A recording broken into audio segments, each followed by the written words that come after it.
right there. Thanks a lot for staying with us here on Prime Morning. It's time for us to get into News Flash. It's proudly brought to you by Franco Trading Enterprise. Still, phones, Papa Pav. Black Friday is here and it's back again. This year, Franco Trading Enterprise is running a 5 days Black Friday promo. It starts from the 24th of November, 2025 to the 28th of November. I want you to be a part of it.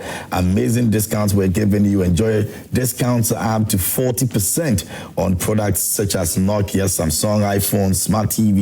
We've got 32 to 100 inches you can buy from Mars Franco Air Condition. We've got 1.5 horsepower all the way to 2.5 horsepower now. Chairs to freezers and refrigerators. We have them if you want a washing machine, microwave, blender, generator. You can get gas and electric stove as well. Those who want to monitor their homes and offices, we've got CCTV cameras for you and you can monitor anywhere, anytime. And so just do the easy configuration and you're good to go. Better quality picture that you can actually have. So please do well and get yours available in all Franco shops nationwide. Call us on 0246422338 or 0555939311. You can also call 0302225651 and speak to Franco Trading Enterprise. And please don't pick numbers on social media. Call these numbers that we have given you and you can talk to them. You can also download the app. It's the Franco Trading app from Google and Apple, and you can actually also visit our website as well.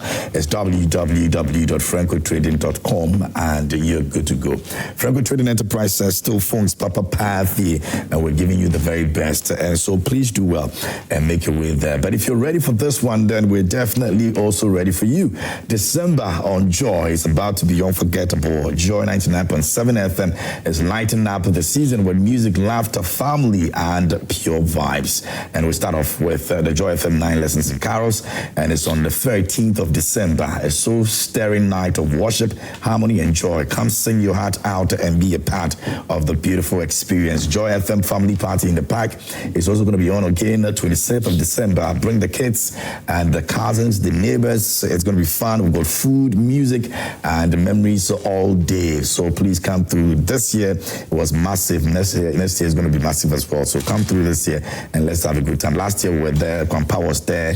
And it was an incredible time. So please come through and let's have a good time this time around. 90s Jam is coming up. It's the party that begins the year, and it's happening on the 2nd of January. And we're kicking the new year off with Throwback Explosion. Dust off your old school drip, and we're definitely going back to the golden age. And you love that era. Save that date as well. Show up. Let's celebrate life together. This December, Joy is taking over. And we're telling you more about some of the things that we're, bringing up. Of course, those of you out there who've got skills, you've got what it takes to rap. The biggest community rap showdown is taking over this festive season as well and beyond. Joy Prime is presenting to you the beats and bars. If you've got punchlines, you can actually rap and rep your hood and prove you're the real rap god like Sarkodie here. Then the street is actually waiting for you to see you do that. So please, all you have to do is to just come and shine. Wherever you find yourself, whether you're in Ashama, Dansman, Tema, Tamale, Bolga, Kumasi, or Boise, record a 1-minute rap video of yourself and send it to us on our WhatsApp line. It's 0551 575757, and you're good to go. All right, there's going to be lots and lots of prizes for you as well, and you've got the legendary bragging rights as well. One name carrying an entire community to glory. It's beats and bars. It's powered by Joy Prime. A real talent, one mic, one night is going to be something else. So please make sure you're a part of it. All right. Now, I'll be telling you some of the other things that you need to know, and so please do stay with us here on the show. This is Prime Morning, and this is News Flash. It's probably brought to you by Franco Trading Enterprise. My guests are in the studio, so let me just quickly introduce them, and then we'll get to the front pages of the newspapers. I've got a couple of them over here, and we'll move on to our major issue. This morning, we're looking at a very sad situation that has happened to the operatives of 9 mosques. Now, they're supposed to have gone in for an operation, but unfortunately, they had an accident that claimed the life of one military man. The rest, we believe and understand that they are very seriously injured. We're going to be looking at that conversation this morning. So the fight against Galamsey seem to be taking away a lot of lives, and we've gotten to a point where we need to take this very seriously. And so we'll continue to let the president know that this is the promise that was given to us, and indeed, we're waiting that whatever it takes for us to stop all the illegal mining that is causing us all these problems that we're going through as a nation, we are able to do so. So I've been joined this morning here in studio by lawyer Kwame Jantuah. He's a leading member of CPP, and he's here with me this morning. It's been a while, lawyer. How are you doing? I'm very well. How are you? I'm good, and good to see you. Good to see you too. Like your tie. Thank you. And give it to me when I'm leaving. I think it matches with your top close slightly. I like it. Yeah. It's different. It's different, huh? Thank you. In fact, being a lawyer will suit you. Oh, I beg. It's a long journey. Let me stay where I am now. Let me stay. It's not difficult. It's not, yeah? No. Okay. It's not difficult. Maybe I'll try. Yes, to help you. I'll try when I'm around. You have the persona. 50 thereabout. Yes, with your hair and all that. Different. You get into court, walk into court with your hair. I'll be doing it for the street boys. Maybe that. Yes. I see. All right. Thank you very much for joining us this morning. Also here with me in studio is Dr. Palgrave Dankwa, and he's a lecturer, UPSC, where I've decided to take up some classes anyway. Good to see you. It's good to be here. It's good to be here, King. I love your suits. Thank you. Thank you very much. And the style is different too. Thank you. Yeah. Thank you. He's making it. Oh, you. You say you're making it. He's making it. Thank you. God is good all the time. It's good to make it. It's good to make it. Make money or make everything. Everything is set for him. God is good. I've known him for a long time, so I know his trajectory. So it is very good. Good morning. It's good to be here. And he's now a disco boy too. So and I'm happy to be here. I'm just troubled about a few things. The first is about our neighbors, Nigeria. 25 young ladies were abducted and murdered by Islamic terrorists. Did they kill them? Yeah. They attacked the church. They killed them 2 days ago. Yeah, no, just yesterday. Yesterday they attacked the church. Yeah, and you see the old women. They killed the 25 people from the church. And I want to send my deepest condolences to Reverend Father Pascal Bobby. May he rest in peace and rise in glory. And I think that it's important that we add our voice to what is going on in Nigeria. We send our deepest condolences to them. We call the rank and file of ECOWAS to pay a closer attention to what is happening to our young generation and the Christian faith in Nigeria.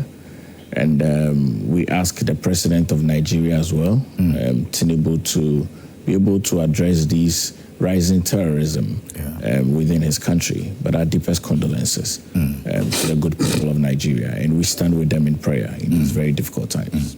Yesterday on social media, many of them were circulating that the president perhaps is not even alive. And that's the reason why most of the things happening in Nigeria. And it was a trending thing that Tinubu is dead. He's not alive. Because if he were alive, all the things that were happening would not be happening. Why do these people give the Muslim community a bad name?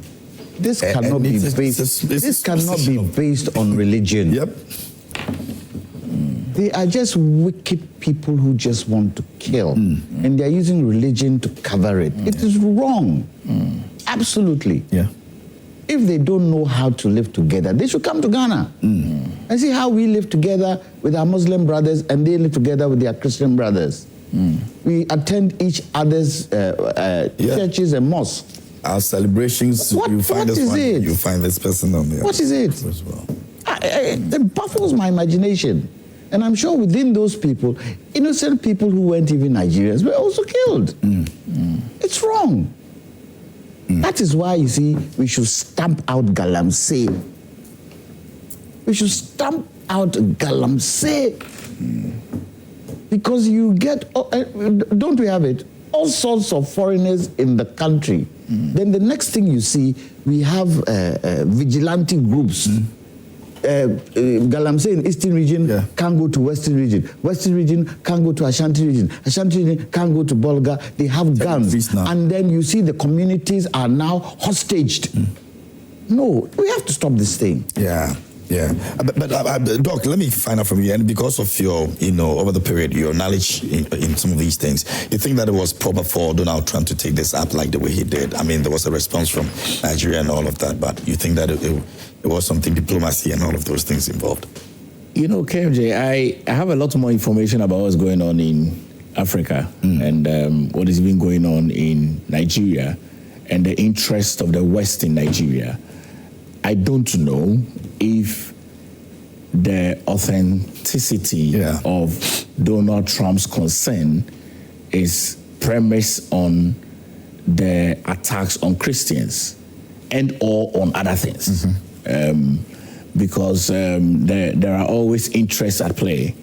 And so I don't know if it's oil, I don't know if it's minerals, all well and good. It doesn't need to take Donald Trump to remind us as a people that we need to live and coexist in harmony. And also, I think what's happening in Nigeria is extremely unfortunate. And if care is not taken, these terrorists have been at play for a very long time. They've transcended more presidents in Nigeria until date. I recall many years ago, maybe 2007, 2008, I was doing some mission work in Jos Plateau, and the threats were still high. And now some places in Nigeria are clamped down where you cannot go. You recall when Jonathan was president and the spouse was crying on national TV, calling and asking, where are the girls? Do you not fear God? Why are you doing this? And continually, the threats are increasing. And Nigeria is not too far away from us. When there is an overflow, definitely they'll come here, which is why it's a conversation that must be held. We already have our own issues that we are dealing with. But we need to be each other's keeper. And I think that it's extremely scary. It's almost an environment that you cannot go into Kaduna, Jos Plateau, you cannot go into those areas. And it's treacherous, and especially the consistent attack on the Universal Church of Catholicism, which is there because they keep attacking Catholics over and over again. Keep attacking Catholics, keep attacking vulnerable students, keep murdering teachers, and I mean, I don't think this is the way to go. CMJ, do you think a lot of our international brothers and sisters, if I can call them, do you think they have personal friends? They definitely have personal interest and no personal friends. It's a give and take situation. Even in circumstances. If they really had personal friends, Africa would be way up there by now.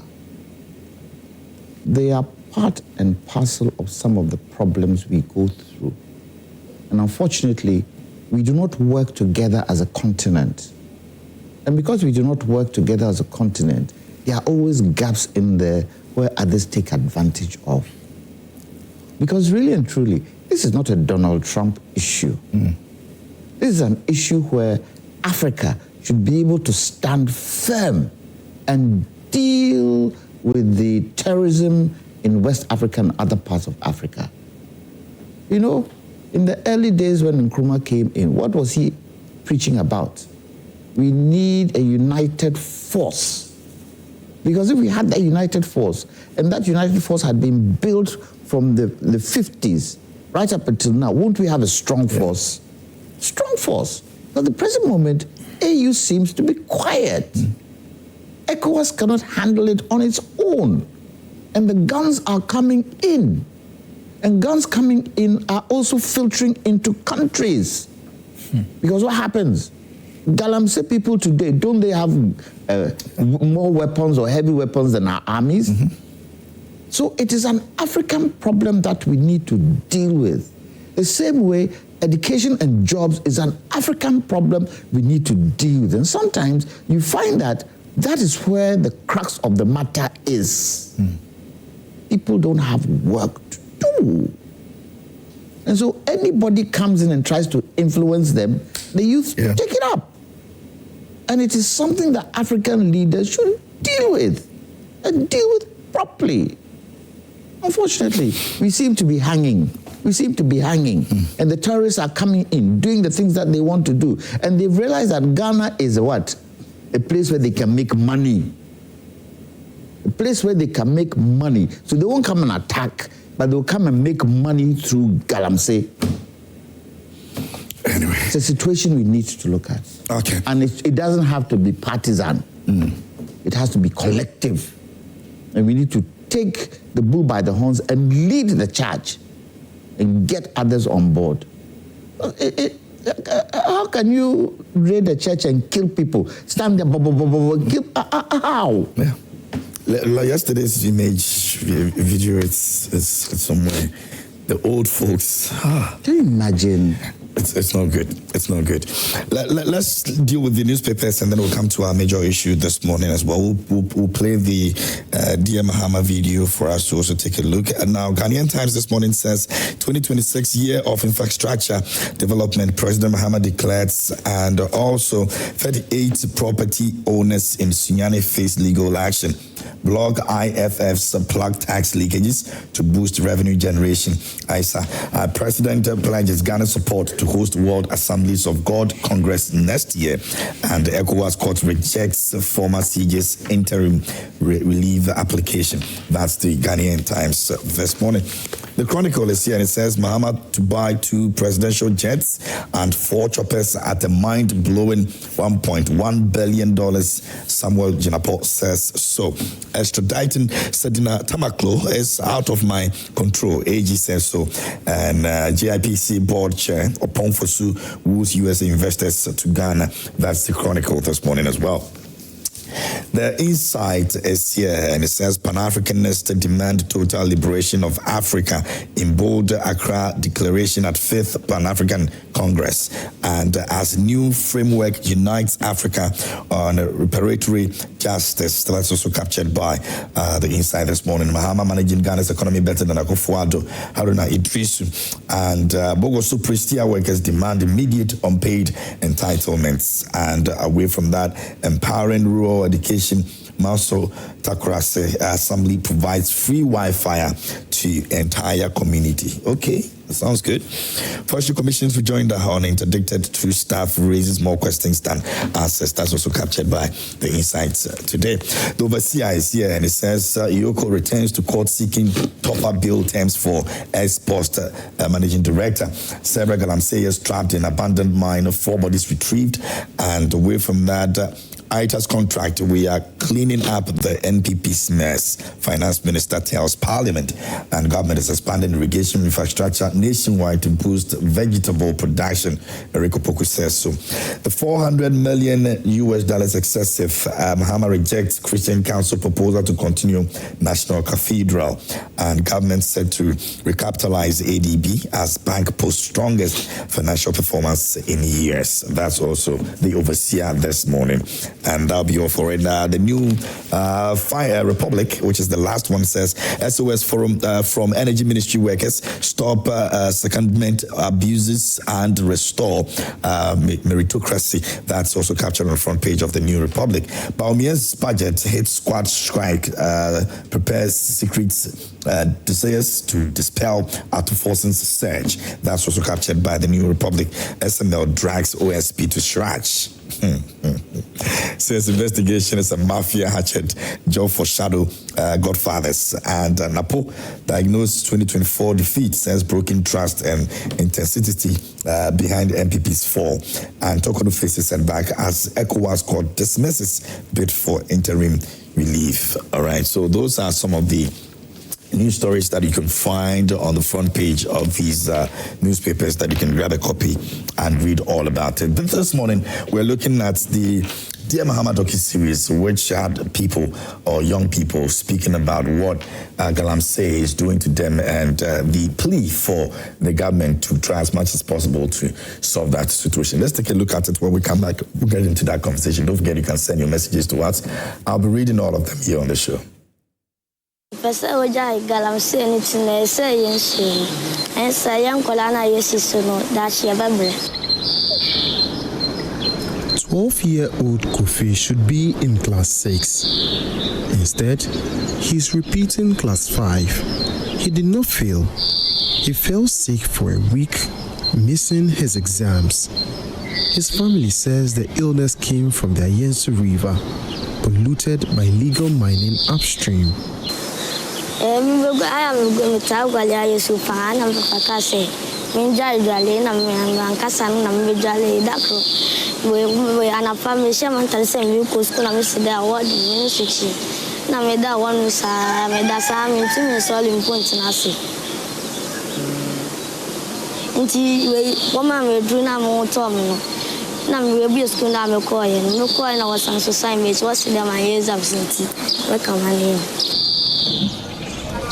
Kofi admits he loves bathing in the river. Today, he only uses the Ayensu to wash his clothes. For many households, the Ayensu River is the only water source for drinking, bathing, and washing. And the impact on children's education is growing. Some miss classes and others arrive late or tired.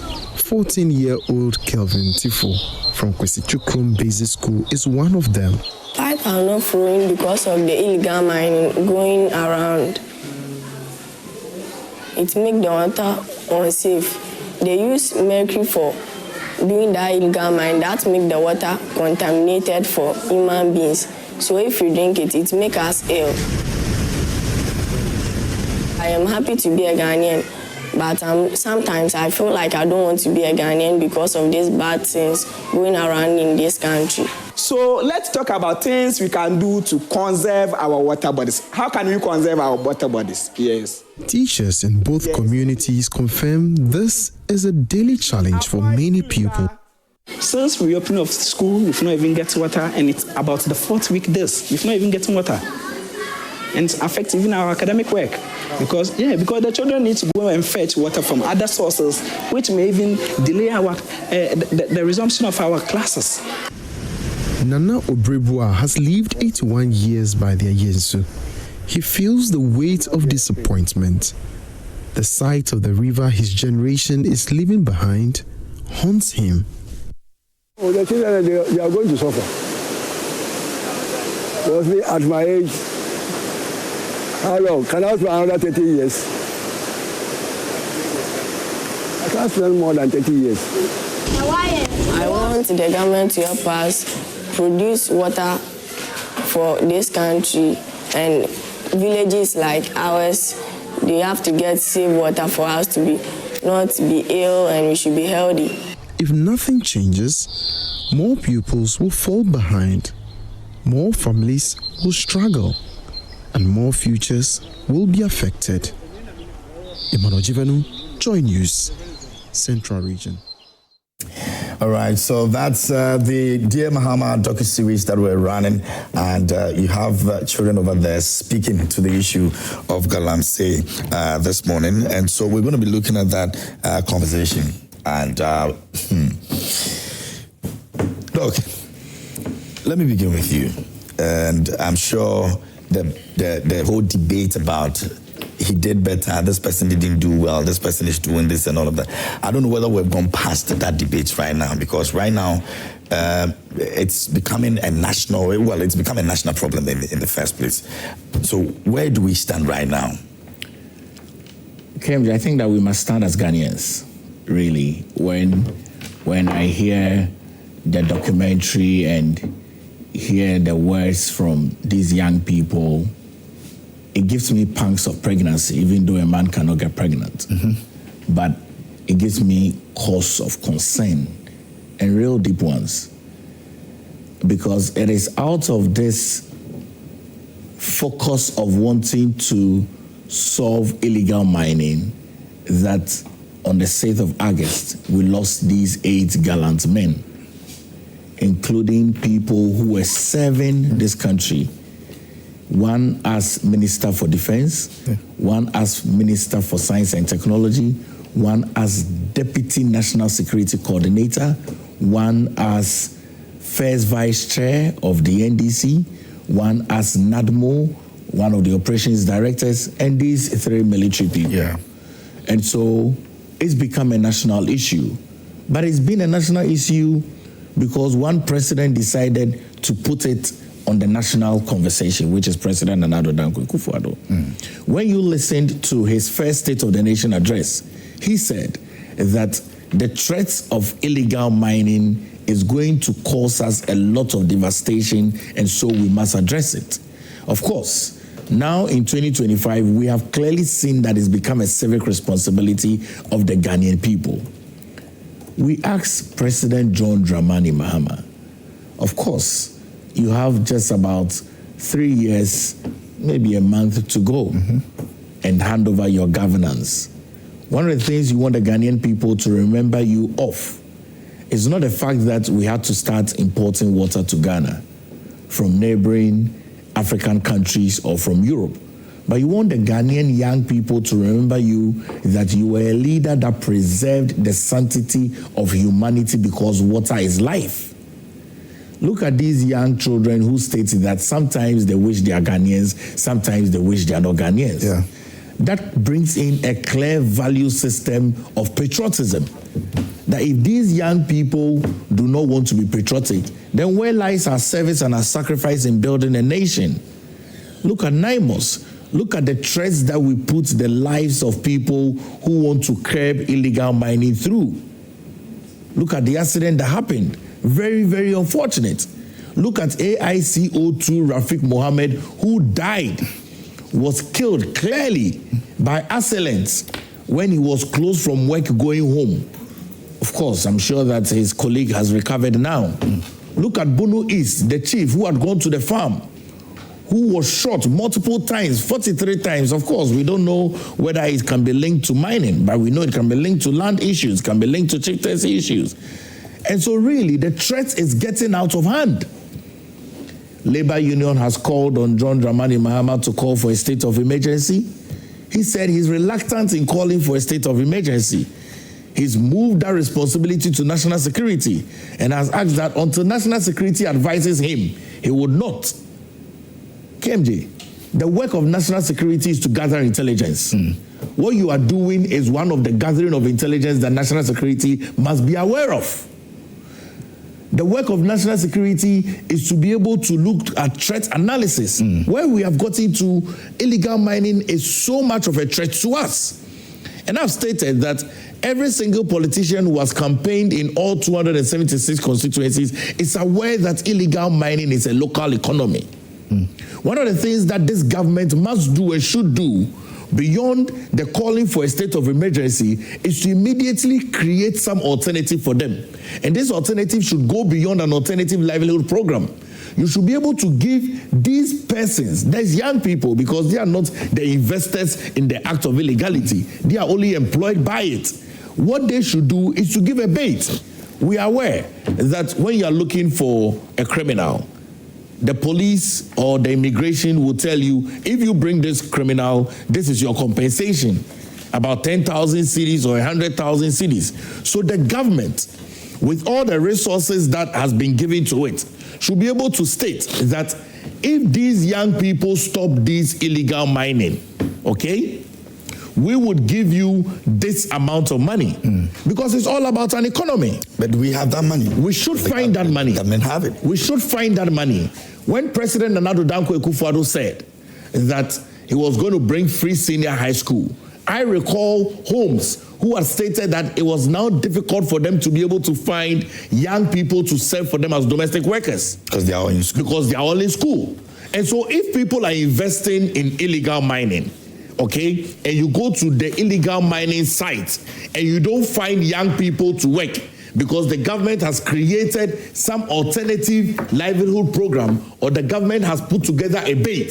So you have come to this family, Kweku Entry's family, and you have said, Mr. Entry, we have realized that your children are working on an illegal mining site. We are providing accommodation in this community. We are providing this work. We are giving this security to these children so that your children do not need to go to those illegal mining sites anymore. That is a government that is working to be able to solve this issue. Because this is extremely troubling. We live in urban Accra.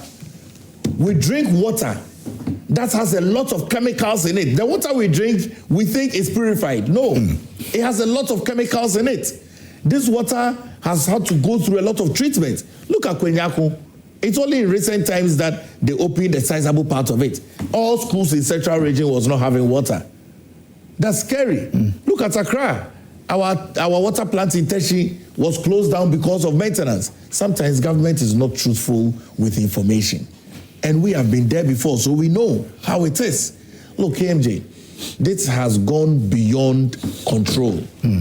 President Mahama must immediately, really, as a matter of urgency, as a father of the country, needs to care about the generation that is coming.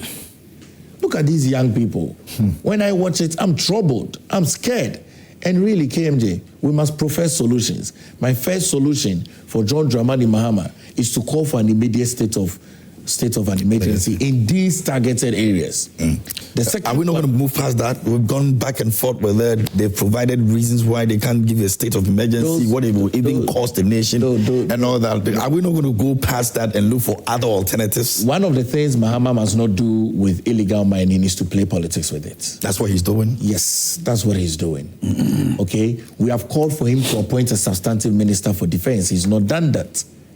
There's a lot of role play that our state security architecture can do to be able to solve these issues. Why should NIMOS be going to clamp down a national security threat and be involved in an accident? Of course, road carnages are there, but we are aware that if people that are willing certain ammunitions, okay, it was just this week when the Minister for Interior did a press conference calling for an amnesty on ammunitions for people to return their arms. KMJ, do you think that if people have illegal arms in their possession, they'll return that? In this country, when you have a data of about 1.1 million people who have unlicensed arms in their possessions in this country, and you have a population of 2.3 million people who have licensed arms, why should we have 2.3 million people in Ghana having licensed arms? Why? Why should we have people in their possession who have more sophisticated ammunitions than Ghana Armed Forces or even than the Ghana Police Service? Why should it be so? Why should people on illegal mining sites be able to disempower other people that have been supported by the state to be able to curb these issues down? So I don't know what the government is doing. Okay. Very well, thank you. Let me also welcome Honorable Lawyer Fatawa Lassa. He's the MP for Yendi constituency. He's joined us this morning. Honorable, good morning. How are you? Good morning, and good morning to my senior colleagues, and good morning to viewers. Great. Thanks for joining us on the show. We appreciate you. I'm going to take the thought of Lawyer, and then I'll come back to you. Lawyer, are we going to get the state of emergency that we want? Have we gone past that as a solution for what we are going through as a nation? Then if we have, what should be the alternative? The young people are questioning. NIMOS is losing lives. Good morning to our fellow viewers. Good morning to my brothers on the panel. Dr. Palgrave started by saying that it's becoming a national issue. It's already a national issue. It's already a national issue. And so far as I'm concerned, it has to be a collective. I've said it over and over and over again on various media platforms. It has to be a collective. One party can't do it. The MPP came in. Were they able to solve it? No. The NDC have come. Will they be able to solve it? Was Galamsey there before these two parties came in? I mean, in this Fourth Republic? Okay, take from the Fourth Republic, all the presidents that have come, have they been able to solve illegal mining? That tells you that it's a collective. And we should be prepared to work together. Now, I keep saying, the president has to be ruthless. Where Galamsey is concerned, look at the water bodies. And what we saw this morning with your message, is a message to Mahama. Yeah, dear Mahama. Should trigger everybody's thoughts that young people have even been able to identify the destruction of Galamsey in our country, the destruction of water bodies. They even know the chemicals. I said it should strike, everybody. And this is where I say President Mahama has to be ruthless. Now, what do I mean by that? When was the last time Ghana went to war? Not that I remember. Isn't this a drug war? Mm-hmm. Huh? Yeah. Mm-hmm. What are our military equipment doing in the barracks? They're supposed to be out there. We shine it every morning. We go and we wipe it, and we buy more. Yes, there's one part of what protecting the country, but mostly the equipment is in the barracks. Police, army, navy is in the barracks. President Mahama should give our military couples and our security services 6 months or even 3 months. They can work this out? 3 months. Get in there and stop this canker. If you were to see that the army with their military equipment going into these Galamsey areas and give them a proviso, you don't come back and tell us you weren't able to do it, because if you do, you lose your job. You lose your job. Then those parliamentarians who are in Galamsey, pinpoint them. Both MPP and DC, have they been able to pinpoint the financiers of Galamsey? What did the speaker tell us? Did he not say there are politicians and parliamentarians in parliament doing Galamsey? If for nothing at all, the Electoral Commission should call all parliamentarians and ask them, how do you fund your campaigns? How? Because when you hear the amounts of money that are required, nobody earns that kind of money in Ghana. Probably apart from businesses. Even that. Even that. So where is the money coming from? Look, this is President Mahama's last term of being in power. If he can solve Galamsey the same way he was able to solve Dumso before he left, he should be able to solve this before he leaves. And it needs the cooperation of all security services working together. Look. Brown water. Brown water. And once upon a time, this was clear, fresh water. And others are seeing this in their homes already. Some are waiting patiently to see it happen to them in their homes, depending on which area you are. I'm sure people outside this country think Ghanaians are crazy. Look, I said, and people might come at me, target the chiefs in these areas with Galamsey. Go to the, what do they call their gathering? The House of Chiefs. Go there. Minister of Defense, Minister of Interior, President Mahama, give them the order. Sit with the chiefs and tell them, if you don't solve Galamsey in your areas, we come for you. You'd have to answer for it. Because how do they get these lands? And you're trying to tell me that those who come and seize lands, you cannot do anything about them? How many chiefs have gone to the security services and pinpointed people who are doing Galamsey? How many? How many? And even if it is for gold board, if for nothing at all, emergency on water bodies alone, because there is a UN law that states that anybody, even in war, if you attack water bodies, it's a crime. So that alone gives us a chance to go in. Maybe what we should do is call Donald Trump. Please come and help us solve this Galamsey issue. Maybe that is what we should do. Maybe that is what we should do. Because, KMJ, I don't understand how a country that is blessed with gold, we are #1 gold producer in Africa and #6 in the world, that we would use it to kill ourselves. doesn't make sense. Yeah. And you think we are cocooned in Joy Prime stations, so we are okay. We are not okay, because it's getting into the food chain. Yeah. And we would all get affected. I was sorry for that young boy who was talking now, because he has to deal and drink Galamsey water. The kind of childhood I got at his age, he would not experience it at all, because he will grow up with what? Disease in his body from drinking this water. Very well. And we say we don't need a state of emergency. My state of emergency is that ban it for a year, ban it for 2 years, and put it into a better structure. If small-scale mining or illegal mining is put in a better structure, we'll go into it. It's money, and they will not stop. So you've got to do it right. Whose responsibility is it? And remember, the young child was talking about government.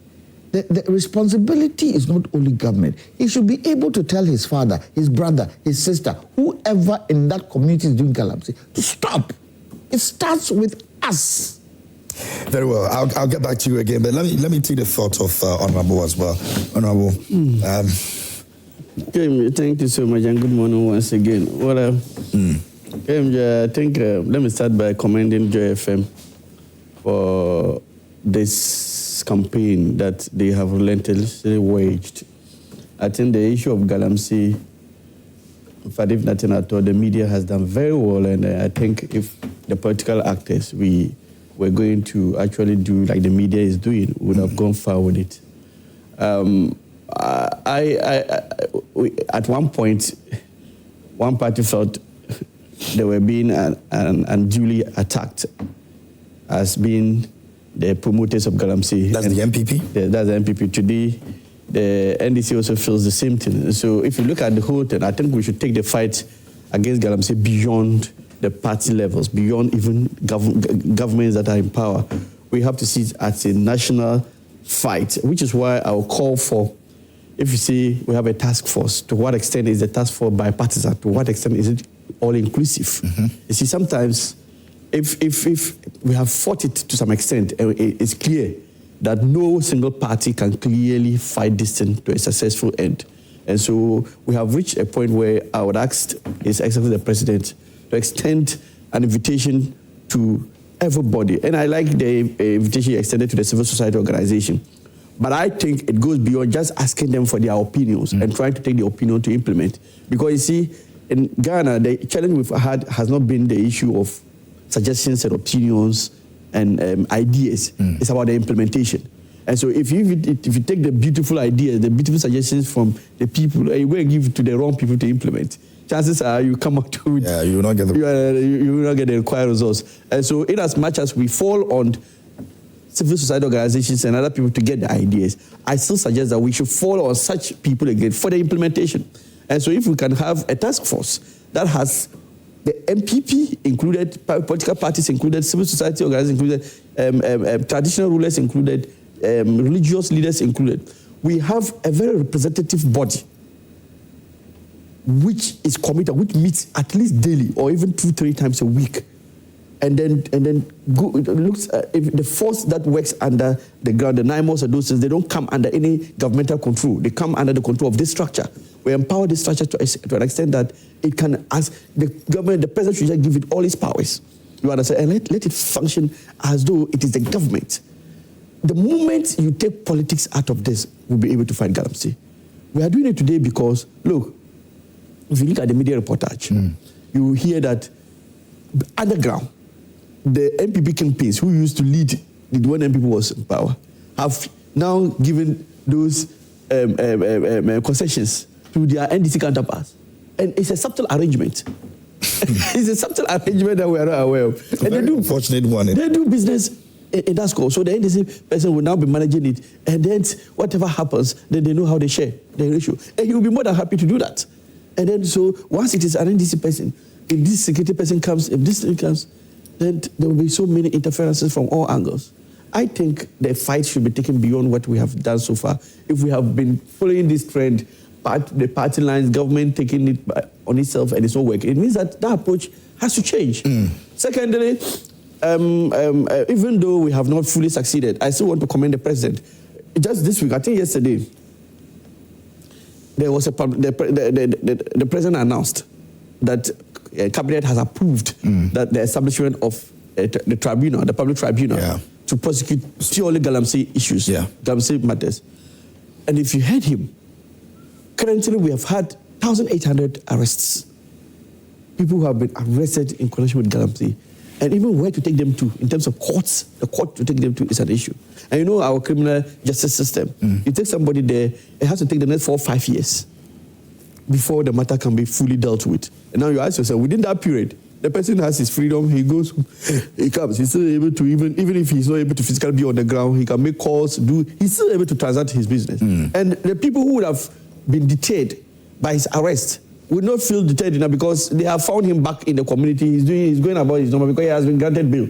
And so to them, nothing is happening. And so it's business as usual. But if we have this tribunal fully set up early enough, and is able to dispense with these cases that are brought to it within the shortest possible time, it will send strong signals. Now, when people are arrested and are taken to our normal prosecutions, chances are it won't deter anybody because we all know how our normal prosecutions, the span of time it takes. And so that step is a step in the right direction. Parliament and Cabinet should, the minister in charge should immediately bring that to Parliament. Let's have that approved, and then let's go ahead. Honorable, I'm going to ask you this, and it's because I feel that you're part of the government, and so it's the reason I want to ask you this. Amongst the MPs, the NDC MPs, let me even use the NDC MPs, amongst you people, do you sometimes sit down and have the fear that you will end this 4 years, and one of the most important things that you campaign that you're going to stop, and you all back the president that this is something that it's a big problem and we want to stop it, and once we're voted into office, we're going to stop it. You will not be able to stop it, which is the Galamsey. In the next 2 years, do you see that happening? Do you guys sometimes sit back and you're a bit scared that you may not be able to achieve that? Well, that is the case, and that is the fear we all have. It's very true. Even sometimes we sit down and we also try to critique ourselves on how the fight has been. We all feel we have not been doing enough. And you see, the president is trying. But you know, trying is not what we are looking for now. Yeah, which is why I am calling for a very nationalistic approach to this. Which is why I'm saying that... As for the nationalistic approach, it always forms part of our conversations. Everybody over this table has spoken about being nationalistic about it. But then again, if you're nationalistic about it and there's no action back in that nationalistic thought, how do you achieve it? I have said and that already. Comes from the top. I have said that already. So is the top... You see, sometimes... So we all know that, we have been nationalistic about it. I think it has to get to a time, like you are saying, it has to get to a time where even the MPs from the government side can sit back, come together and say that we need to push within to get a solution. But you have only three years to do that. You don't have time. Yes, I think it's still not too late because we've only done less than a year in power. You understand? And there have been measures that have been put in place. So you have to see how far these measures will take in resolving the issues. If you see that the measures are not far-reaching enough and that the issue is still hanging on our necks, then it means that we have to. At least we're almost done with a year, and it's clear that those measures are not working out. You understand? And you've got other pressing issues to deal with. Yes. From other sectors. Yeah. And you're using 3 years to do that. Yeah. It's not a big deal. It's something I feel we can do. You see, we are not asking for a government to come and eliminate Galamsey. In fact, Galamsey has been with us since time immemorial. You understand? But we are asking, in fact, if nothing at all, our water bodies, our forest reserves should be protected, which is why currently, if the repeal of the LI, you understand, 246, if that LI is repealed, at least it is a major step. At least if that LI is repealed and is backed by government action, because sometimes the mere fact that you repeal the law doesn't mean that those in the forest areas will immediately walk out of the forest area because there's now a law. But you've got the power to do that. But yeah, it's before Parliament. Thankfully, I think last week or last 2 weeks, the Lands and Natural Resources Minister brought it to Parliament. And it has, LIs, they have a time frame that they have to run in Parliament at like 21 sitting days. I'm not sure we have even done half of that. But I believe that it will go through successfully. And once that is done, it means that there will be a total ban. It is no more about massaging it. There will be a total ban in mining in forest reserves. And that gives the government that power to now go hard at anybody who is found in these areas. And then we can now look at if we are able to even control those activities in our water bodies in the forest areas, those two actions alone can bring us serious results in terms of the. I will not even say that even if you give NDC 8 years, we can completely eliminate the Galamsey. That would be a wishful thought. That cannot happen.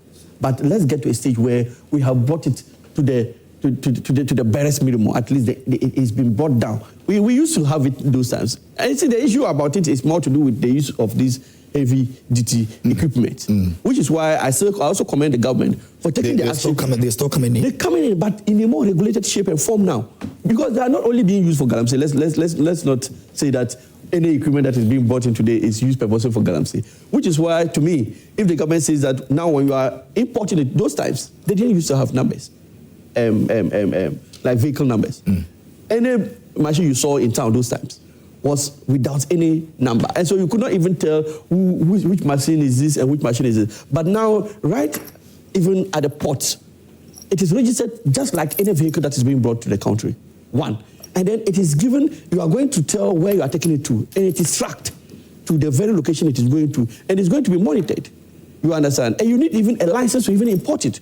And so if we are hard and successful at regulating the import and the use of this equipment within the country, because trust me, if you even ask the people to go and do the same work they are doing with their bare hands, it won't be as disastrous as we have it today. And it's all because they have these chamfans and those heavy equipment to destroy the environment more. And so let's be hard on the regulation of the importation and use of this equipment. You understand? And when we are successful at that, trust me, it will bring down this menace so drastically. Okay. Very well. Quick one. Yeah, these courts that we are bringing up. Yeah. I want to ask counsel, who are going to be tried in those courts? Tried? Yeah. But it's clear. Who? Is it the kingpins or? Who are going to be tried? Anybody. No, wait. Those in the pit. Are those the ones giving the blood to Galamsey? We're still not heading anywhere. It is those who are financing. Yeah. Those are the ones we need to pinpoint. Number two, they say nearly 200 excavators come into this country. Is it every day or every week? Every week. Every week. Let's ban the importation of excavators. Ban it. No, you can't. Why can't you? They are doing construction. Wait. There are enough excavators in the country. Oh, no. There are enough excavators in the country. They are of various capacity, varied capacity. Wait. We are burning them, aren't we? Are we not burning them? So instead of burning them, let's take them into pools and ban it for at least 2 years. Because you need that to do what? I think you need that to do what? Proper regulation is the way to go. Proper regulation. Today we should ban it. No. Don't throw the baby with the bathwater. Honorable. There's no baby and bathwater here when water is killing us. There's no baby and bathwater here. And chamfans and excavators are those working on the water bodies. So if no equipments are coming in, no excavators are coming, who would want to do it? Who can do it? And then you regulate the ones in country now. Today, Ghana is number 2 in importing excavators. And you say you won't ban it. That's a lot. I said be ruthless. Let the people see you are being ruthless. Because 3 million, 4 million people cannot kill 33 million people. Gradually. How old am I? 68. Give me another, 20, 30 years. At least my father was 102. No, unless you go unless he goes to China. The Chinese have started. They have a solution. 100. Old age. No, come. 100. Let's even say. Let's even say 102. They'll inject you. Wait. Let's say 102. I live to 102, same age as my father. Yeah. The young boy we saw in your film. The video. His life is what? Longer. Yeah. When he's drinking this kind of water and he gets sick at the age of 15, 16, what future does he have? And you're trying to tell me that I should regulate excavators? Ban it! Will it kill us? No. Will it kill us? I think we have. Because the entire country is covered in gold. I told you, we are number 1 in Africa, number 6 in the world. It goes to show that there is commercial value with that gold. That gold is ironic. That gold should be giving us good money to do things. Good Look, life. I keep saying there are 3 resources in this country that can take care of Ghana where the others are top up. Gold, oil, and cocoa. These 3 alone can take care of the country Ghana. What is our population? 33 million people. What's the population of Norway? 5 million. Look at where they are.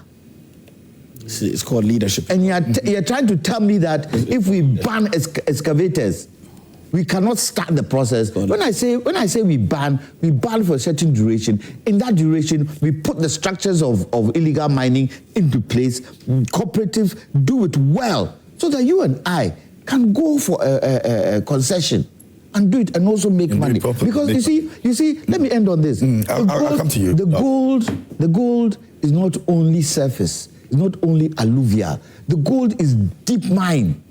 That is why Ashanti Gold, they're in the north, drilling gold deep down into the crust of the earth. So what's the problem? We weren't called Gold Coast for nothing.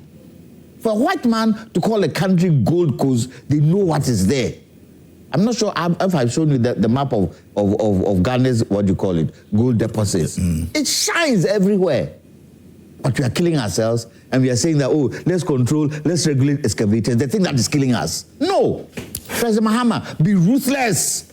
Come out there. It is your last term. You are not standing for election anymore, and I can bet your bottom dollar.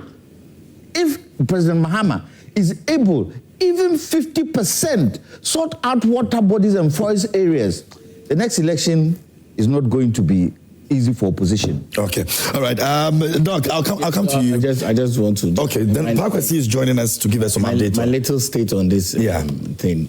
I don't think Mahama can do anything. We have to help him, because you see, he's already saying that national security should be advising him. National security is not advising him. But I'll say this: look, KMJ, environmental destruction is a generational betrayer. It's against the UN laws. Of course. Yeah. Environmental destruction is a generational betrayer. It takes 35 years for a generation. In 2 years, Ghana is going to be 70. In the next 32 years, Ghana is going to be 100. If you add that to you and I, our ages... We're gone. No, we are not gone yet. But I mean, we'll be senior. At least I'll be an old man in my corner doing this. Getting what you call really, it bewildered on John Dramani Mahama to ensure that the generation is not betrayed. Environmental destruction is a generational betrayer. It's on all of us. All of us. Okay, let me engage Pakwasi Jantuah. He speaks for the ministry. I think we lost him, but we're trying to connect with him again so we can have a conversation. Anyway, my condolences to the 9 months guy who lost his life. Yesterday, the military. Yes. We understand that his body is supposed to be coming through. Yes. And we thought the dying of the 8th would be the last point of this happening again. Somebody is just dead. No, we should stop it. Every time we are going to have people die, which is why John Dramani Mahama, as a father of the country, must rise up. Look, the way we handle the dignity and the humanness of this country is terrible. Look, this man is dead. Government will go, they will say their sympathies, they will give money to their families, but it's all a program. The love and the care that we should have put in place to prevent this man from dying is not there. So really, what are we doing? I get very scared over and over again.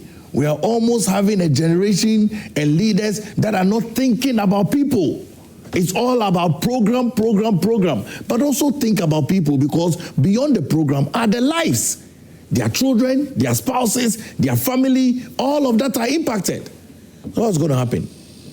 They need to be able to, like Lawyer Jantuah said, Ghana Armed Forces, they are there.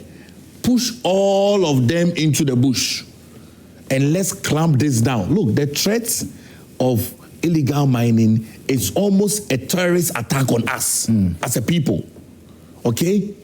what is happening in... It's a self-made war. It's a self-made war. Yeah. What is happening on the mining sites is a clear terrorist against ourselves. Why are we doing that? Why are we doing that? Why are we continually destroying ourselves? Why? We can't get kontomire to eat. We can't get cassava to eat. We can't get cocoyam to eat. And if at all we do, it's poisoned. And you know the beauty about kontomire? You don't need fritol oil to cook it. You put jene, put pepper in it. You appreciate. You're done. Yeah. You're done. And that simple food is going to kill us. MJ, come on. Mahama must be bold. It's not a question of even Mahama. All of us. He must be I've said, KMJ, I've said, the people of Ghana, if we are really serious about Galamsey, let's close the country down. Let's close the country down. Let's tell government, if you are not going to act on this, nobody's going to go to work till we see action. It can't kill us. It can't spoil our land. A land with so much natural resources. Right now, we are looking for oil onshore. We found 2 areas. We'll find more areas. If those areas are Galamsey laden onshore, how do you how do you do it? Yeah. Because the people who are guarding these areas have pump action guns. If GMPC go there now, will they not kill them? And we are sitting doing what? We're going to take some messages. We'll come back again. We're trying as much as possible to speak to the PRO of the Lands Ministry as well. As well, we get him, we'll put him on. Yesterday, those bringing chemicals in should be structured. Those bringing chemicals in should be structured, because all this cyanide and what do you call it? What's the other one? The champagne? Mercury. Okay. Where is it coming from? Are you saying we cannot regulate that? Are you saying we cannot identify who are bringing these chemicals in? Because it's killing and poisoning us. But there's an institution that works over all of these. So it's easy for them to be able to track what's happening? How they get into These are some of the things President Mahama should take on board. And those who head them, if they are not working, sack them. You know that 3 weeks ago, we would have been going to funeral now. EPA boss. 3 weeks ago, 4 weeks ago, would have been going to funeral now. And she's trying to protect the environment. And we are sitting, twiddling our toes. No. Okay, I'll try and do some messages, but we'll say a big thank you to Franco Trading Enterprise. Still, phones Papa Fear, and Black Friday is here and it's back again. And this year we're giving you 40% discounts, 5 days for you to enjoy this. And so please do well and get yours. 24th of this November to the 28th of November is when this is running. And so go and get your 40% discount on any item that you buy from us. The Nokia, the Samsung, the iPhones, the smart TVs. We've got 32 to 100 inches you can get from us. Franco Trading air condition. We have 1.5 horsepower to 2.5 horsepower you can get. Chest freezers and refrigerators as well. Washing machines, microwave, a blender, generator, gas, and electric stove. CCTV cameras, you can have that also as well. And you can monitor anywhere you find yourself at any time. You're good to go. All in very, very beautiful colors that you can also, enjoy. So please do well and go get yours now. It's available at Franco Trading. And you can call us on 0246422338 or 0559393311, 0302225651. You can download the app as the Franco Trading app on Google Play Store, and you can go on our website. It's www.francotrading.com, and that's where you can also get to see all the branches, the gadgets that we have, and every other thing that you need, and you can go there. Now, the Ashanti Regional Minister posted this, and Paco has joined us, but before that, he posted it yesterday. I think he was at the Italian embassy event, and then he posted this, and he said, "I've received a briefing on the tragic accident involving members of the NIMOS task force in the Obuasi municipality. The incident has resulted in the unfortunate loss of 1 life, while 3 others have sustained severe injuries. I extend my deepest condolences to the family of the deceased during this difficult moment. Their loss is a loss to the region, and we stand with them in prayer and solidarity. I also wish the injured officers a swift and complete recovery. The Regional Security Council and the Obuasi municipal authorities are coordinating with the appropriate agencies to ensure that the injured receive the best possible medical attention. The matter is being investigated to establish the circumstances surrounding the incident and to guide the necessary interventions. The safety and well-being of all personnel engaged in national assignments remain priority, and every effort will be made to prevent similar occurrences. The Ashanti region stands united in support of the affected officers, their families, and the entire NIMOS team. And this will take me to Kwame Jantuah, who is on the other side. He is the PRO for the Lands Ministry. Kwame, if you can hear me, good morning, my brother. Hello, Kwame, good morning. Okay, I think we're having difficulty connecting with him on Zoom. If I can have some messages, maybe I can do them real quick, and then we'll move on. But let me get to Council. Guys, let me know if we have the message so we can continue. But Council, let's talk about the idea of making people feel like when we lost one life, we're going to do whatever we have to do, and then 2 weeks, 1 month later, we experience the same situation again. And then we go with the usual thing, oh, it's going to get better. And so let's make these people go. And then another thing comes in. When the real issues, we are not able to solve them. No, but KMG, I do not want to subscribe to that line of thinking that... is the thought of the people out there? Because if you read how people everybody knows that. Look, every Ghanaian knows that as we speak. Every Ghanaian, even if every step, every strategy needed to fight Galamsey is brought today to bear on the situation. Every Ghanaian knows that it won't take us today, tomorrow, to solve the problem. But the people, the same people are worried about the fact that we're always doing the usual thing. When it happens, we come, we say all the things. You see, we are calling on government. We are calling on government, and then the issues come back again. No, these are comments people put on social media every day. Excuse me. When they see some of these things happen, they go like, "Oh, the issues is the usual thing. It will come back again." No, the issues come because it's going to take us some time to complete the fight, or to get somewhere with the fight. And along that journey, things will happen. Accidents can happen. People may lose their lives. You understand? And those things, but it doesn't mean that we are sitting down and waiting for lives to be lost. I don't agree with that position. For instance, since we lost the Big 8, you understand, there have been some major steps taken because the step to repeal the step to repeal. You know, there was that huge cry for us to repeal the airline. That had not been heeded to prior to the death of the Big 8. After the Big 8, then it became louder, even louder, for the repeal. And government has finally heeded to that call. So I can say that at least since from that moment to date, there has been a major step. That LI has been laid in Parliament. It's going through the normal processes, and it will be repealed. Once it's repealed, we would have made much progress towards resolving the issue. In addition to that, like I said, there has been an announcement to create a tribunal, a public tribunal. That is also another step. You understand? And in this budget, there is a huge allocation of about 150 million Ghana cedis to help NIMOS in the fight against Galamsey. And to me, if we say that nothing is happening, we are only waiting for lives to be lost, I do not agree. Because even the suggestion, but it's good we also let Ghanaians know that we read this. It's good we also let Ghanaians know that the fight cannot be won today or tomorrow. Sorry, but how many lives are you going to lose? I want to ask him a question. Honorable, is this a war?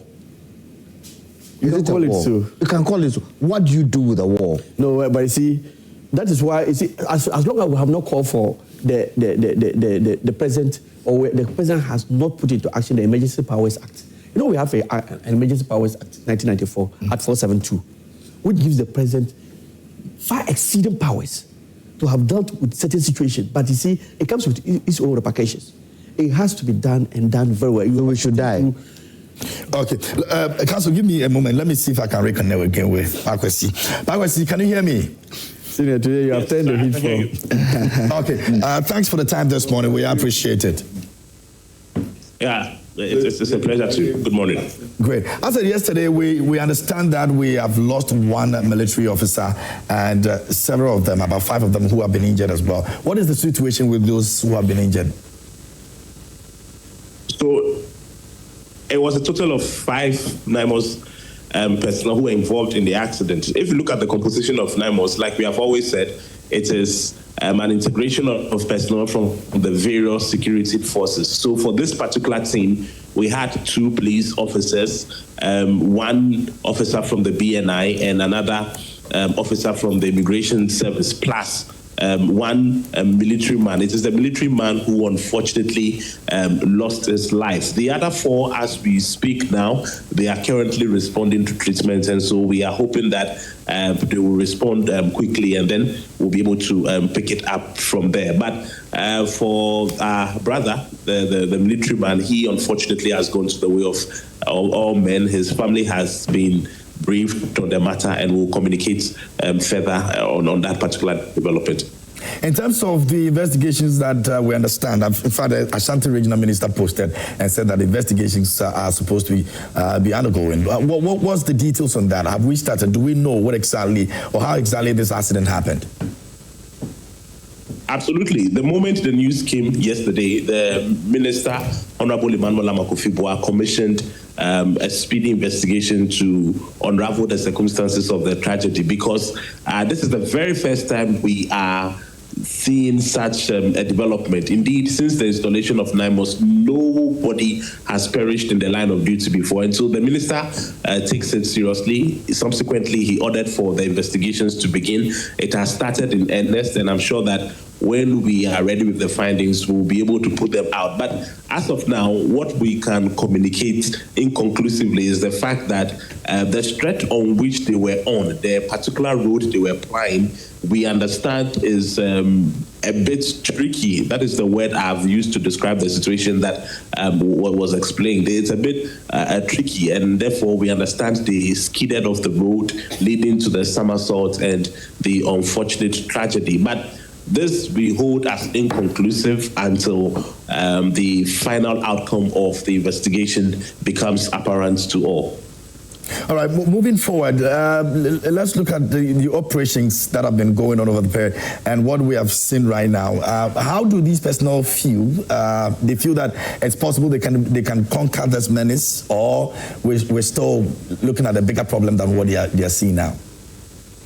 The tragedy is certainly a big blow, and following yesterday's incident, of course, everybody who is part of the team would feel a little bit uncomfortable. But this has not taken the wind out of our sail, neither has it demotivated the NIMOS personnel at all. If for nothing at all, it is rather a source of motivation, if I have to put it that way, that indeed if a brother has sacrificed his life in the line of duty, then that rather cause everybody to rally and continue with the fight against illegal mining. And so the team is not demotivated, as much as we are all saddened by the development, particularly the minister. We are still braced to continue with our mandate of dealing with illegal mining. Indeed, if we are successful, which of course we will, that would be the greatest honor to the memory of our departed comrade, and indeed all other persons who have perished in the line of duty regarding the fight against illegal mining. Very well. Piracy, thank you so much for joining us this morning, and we appreciate your time here on the show. Right, KMT, but just before I take leave of you, I've been following the conversation. I mean, I'm listening keenly, and I did hear, I've heard Kwame Jantuah. I've also heard Palgrave, except that Palgrave makes a point I want to quickly respond to. He seems to be very... should I say pessimistic, or rather he's very, very discouraged about the fight against illegal mining, indicating that the president appears to be, for the want of a better word, sleeping on the job. The point we've always made is that the fight against illegal mining is not It's not a sprint. What kind is this? It's a marathon. It's not one of those things that you can immediately do, especially for the fact that the devastation that we are seeing now, which we are confronting, has occurred over an 8-year period. Now we are 11 months in government. So, though yes, the expectations are valid, maybe, for the want of a better word, let's learn to cut ourselves some slack, especially with what the current administration is doing. So that's just my word to my brother, Palgrave. He said that the road is scary. Okay, Pakwesi, I've heard you loud and clear. I really wish the president the best. I am aware what is going on in NIMOS. I know that sometimes when NIMOS gets to operation sites, the illegal miners are not there. It means that somebody is leaking information.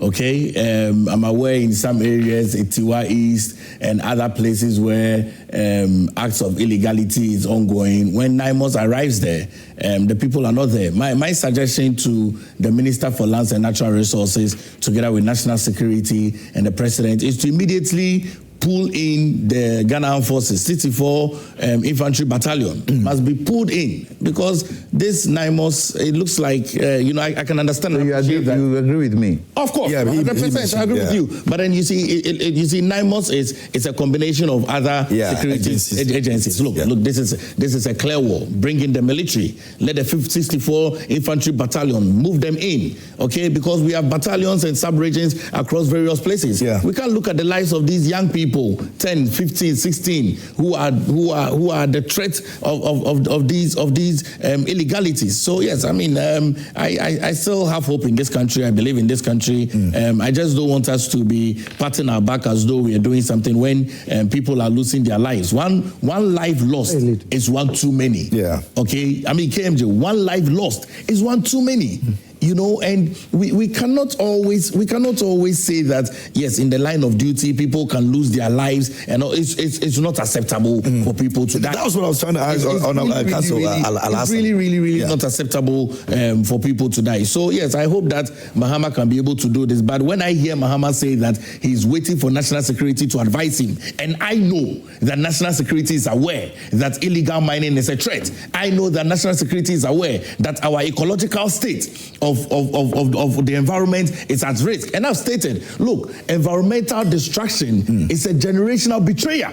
And so Pakwesi and I should agree on this matter, that it is important. Everybody is calling on the president to be able to act decisively in this particular issue. And it's important. We can live it. Pakwesi Shandoff, are you still there? Hello, Pakwesi, are you there? Okay, I think we've lost Pakwesi over there as well. But lawyer, let me give a question. He is close to President Akufo-Addo. His relative is President Akufo-Addo. Well, he used to be the spokesperson for the government. So yeah, I want to ask him, what triggers President Akufo-Addo for LI 2462 mining in forest areas? What triggered him? Palgrave, tell me. What made him decide? We wouldn't have been where we are right now. Yes. What made him decide? Tell me. You are in government. Tell me. But I was not in cabinet. Please. Well, that's true. I was not a cabinet because minister. that alone has created challenges. Yes. Even if it were only water bodies, maybe we'd be able to. But now in forest areas, look, when I went to Brazil, Petrobras, you know what they told me? They drill oil in the Amazon jungle. But the protection that is there, that stops others. You won't dare. You won't dare. That is the kind of thing we need. And you see, for me, the forest areas, there are specimens and species in there that none are in other parts of the world. And we are destroying it. Remember, trees breathe what? Carbon dioxide. We what? We breathe in oxygen. We breathe oxygen. And their existence actually make our lives exactly. better. Exactly. It controls rainfall. Yeah. The trees there help us live. Yeah. Why would you mine in forest areas? Doesn't make sense. Do we still appreciate the magnitude of what this saying means to us as a nation? That if, or as a people, let me put it that way, that if the last tree dies, the last man dies. Yes. We still appreciate the magnitude of what this means for us as humans. And then even in Ebere, we cut trees. Yeah, if we do, then I don't know why we're cutting the trees. But anyway, let's have some messages over here. Musa Abato in Asawashi says, we must commend the government for the fight against Galamsey so far. We are seeing unprecedented progress in this battle. Let us all, regardless of our political affiliation, support the government to completely end this environmental cancer. Protecting our lands and water bodies is a collective duty, not a partisan project. My regards to Chief of Staff Julius Dedra. Gasti sent in this one, and it says that all the way from Brekuman, it says no one will take politics out of this Galamsey issue. Karma is working. Mr. Jantuah and his government keeps claiming the Galamsey fight is a collective effort, yet they said the opposite when others were in power. Enough of the double standards. Ordinary citizens can't confront armed miners. That's the government job. If leadership can't enforce the law and protect the country's resources, then it has simply failed. We need action, not excuses. And not comment outside what I say. I said President Mahama should be ruthless. Mm-hmm. He didn't hear that one. Yeah, he didn't hear that one. Okay, Meshach Asante Namasama says, in fact, Honorable Mahama Yariga needs to be applauded for the excellent job he's doing in Parliament as majority leader. He has done so well beyond the expectation of many Ghanaians. He has restricted minority from their usual indiscipline and propaganda because he's always ready to teach them how to behave in Parliament, including their leader, Afenyomakin himself. He should keep it up because we like it. Again, let me tell both majority and minority that speaking in Parliament is not obligation. So if you are not ready to speak, just relax in your chair because some of them are killing us with bad English too much. Going to our lawmakers like that. But it is true. What you say is true. Bring the local language. It's true. This one says Mr. Jantuah's comments are wild, right? Saying Mahama solved to do so in 2017 when we all know that's not true. And now he's protecting his job and his sister Sia Jantuah's interest. As for Galamsey, it's a whole different story. Many in government involved. Politicians are really going to solve it. Never on this earth. He did solve it before he left. Exactly. It's okay. It's okay. He didn't. Leave it. Okay. Okay. This one says, I can't write good English, but what I can say is the government knows the simple solution to stop the Galamsey. Okay. You still believe that the government has what it takes to stop it. Today, Lawyer Jantuah has felt with the issue of Galamsey passionately like he did when Nana Addo was president. Kudos to him. But he should add the dialysis issues like he used to do. And he's laughing emoji over there. It is amazing listening to NDC commentators talking about arresting Galamsey. Yes, this has been done by the previous government, and President Mahama assured them of granting them amnesty. His comment affected the then Nana Addo's government in the fight against Galamsey. Today, NIMOS, IGP Task Force, and EPA officials are being attacked by Galamsey. Yes, what the president can do is to allocate 150 million Ghana cedis for Galamsey fight, but 292 million Ghana cedis has been allocated for sanitary pad purchasing. This clearly shows that President Mahama is not ready to fight Galamsey. Galamsey, Abba. Greetings to Dr. Puku Ajiman. The master planner, Junior, as a policy analyst, sent that from Kintampo. You said people were complaining that our females need pads. They are complaining they don't have it. They make allocations. They make allocations. Anyway, water flow and okay, that's a long one. Let me see what I can do. The colonial masters knew what black Ghanaian could do to our water bodies, and a lot of minerals in the land were given to the chiefs and people to mine. That was why it was entrusted into the responsible government hands by law till now. Black is black and is synonymous with destruction and disorganization. Wiseman in Makasim sent in that one. It says, Lawyer Jantuah should keep quiet. He's not learning Galamsey's fight must be a collective. He's now learning Galamsey's fight must be a collective collective one. Okay. He's not watching us. He should watch. He should watch.